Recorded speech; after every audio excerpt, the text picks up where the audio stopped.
La guerre est aujourd'hui une affaire de spécialistes et surtout de technologie. Plus de 40 pays se sont retrouvés aujourd'hui sur le camp de Souges en Gironde pour le salon Sofins, un salon entièrement dédié aux équipements dernier cri pour les forces spéciales. Elsa Arnoux, Nicolas Pressigou. Des treillis partout dans les allées.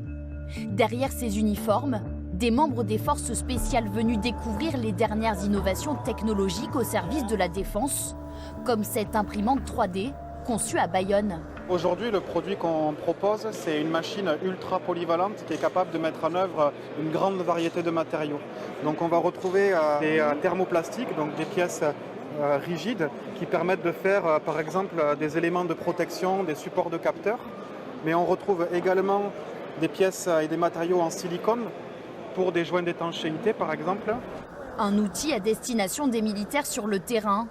Comme cette entreprise, ils sont 250 exposants à présenter leur création aux forces spéciales. Les armées de 44 pays ont fait le déplacement pour repérer et peut-être adopter le savoir-faire français. C'est ça le cœur du salon, c'est qu'ils veulent avoir la même chose parce que notre industrie française est considérée comme performante, comme résiliente, comme innovante. Donc ils veulent la même chose. Aux côtés des mastodontes, d'autres entreprises néo-aquitaines se sont spécialisées, ont adapté leur production aux besoins des militaires. C'est le cas de cette société de drones qui travaille depuis 1 an pour l'armée de terre française. Pour les forces spéciales, on leur livre des mini-dessins de drones, d'une vingtaine de drones, qui partent et qui éclairent en infrarouge, donc c'est-à-dire de façon complètement invisible, des zones.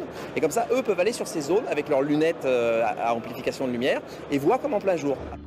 Des armées étrangères ont déjà manifesté leur intérêt pour ces essaims de drones, du Made in Nouvelle-Aquitaine, pour répondre aux défis militaires de demain.